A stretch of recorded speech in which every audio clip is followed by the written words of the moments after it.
Math is a wonderful thing. Math is a really cool thing. So get off your act, let's do some math. Math, math, math, math, math. Okay guys, this video, this example is a little different. Okay, this is under the advanced part. Okay, so there were two videos that go along with that one exercise. One was multiplication and then with multiple variables, and then this one is a division problem, but we're not just keep change flip and multiply it out and then we're done. Okay, they have to make it difficult on us. We want to figure out, what is R? What is this expression? What does R have to be in order to make this whole thing on the left-hand side equal to 1?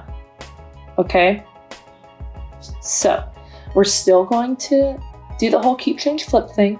What's nice about this one is they're not asking for the domain. They're going to say that the following equation is true for all real values of y for which the expression is defined. So they're not asking for where is it undefined. We're just assuming that we're only worried about when it is defined, which is nice for us. So that just means you don't have to worry about that.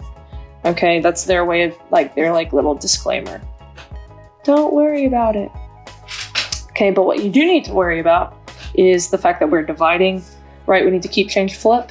So I am going to, I'm not necessarily going to keep the first one. I'm going to go ahead and actually, I'll just go ahead and keep change flip. Let's do 20y squared minus 80 divided by r.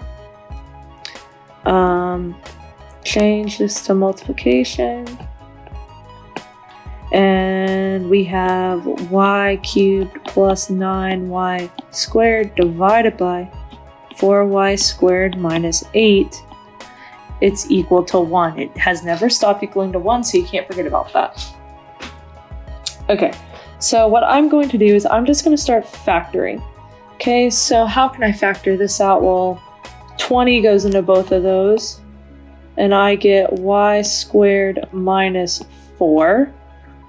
And actually, y squared minus 4, that's a difference of 2 squares, so this really becomes y plus 2 times y minus 2. Okay, if you need to go back, that's a difference of 2 squares, y squared minus 4, so I have y plus 2, and then times y minus 2. Can't do anything with r, we're trying to figure out what r even is. Okay, and for this one is going to become, well, this one's nice. The only thing that they have in common is a y squared, so I have y plus 9. That can't be simplified anymore. And then for this one down here, what do they have in common? They have a 4y in common, and I'm left with y minus 2. All right. So what I am going to do now is we're just going to write all what we have left. So now that I have it all written out here, okay, and this still all equals 1, that has not changed. Now we're going to slice and dice. Let's cut some things out. All right, let's see what can cancel. Well, I see some things that can cancel right away. Y minus 2, y minus 2. Also, this y and this y squared up here can become, where there are more y's, the top or the bottom. You can't, the y's in parentheses are not touched by that, so we can't do anything with the y plus 2 or the y plus 9 there. I can also reduce 20 and 4 to 5 over 1, right? 20 divided by 4 is 5 over 1. So let's rewrite all that we have. I've got 5y plus 2 times y. I've got a y over here, so what I'm going to do is I'm going to put a 5y, right, from this y plus this y to the first power right here.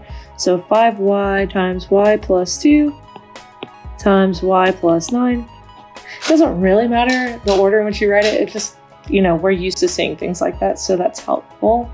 And this is all divided by, I canceled everything out on the bottom. Everything. The only thing that's left is r. That's perfect. This is equal to 1. Okay, well, I want to solve for r now. This is just, forget about the fact that there's a bunch of things on top. I want to solve for r.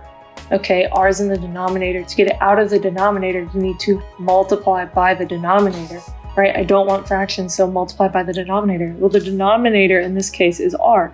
So I'm going to multiply both sides by r. Okay, and this is neat because r over r is 1 and it cancels out.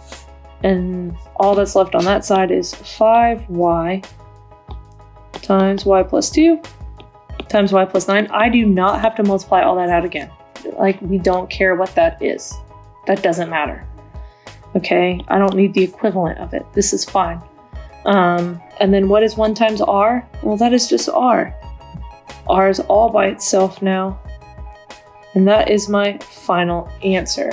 They don't care about what it cannot be. They're not asking for domain restrictions. So all you have to do is solve for r, and that's our final answer. Again, you don't need to multiply all this out, and you'd end up getting like 5y cubed or, you know, a bunch of stuff. So don't have to do any of that here.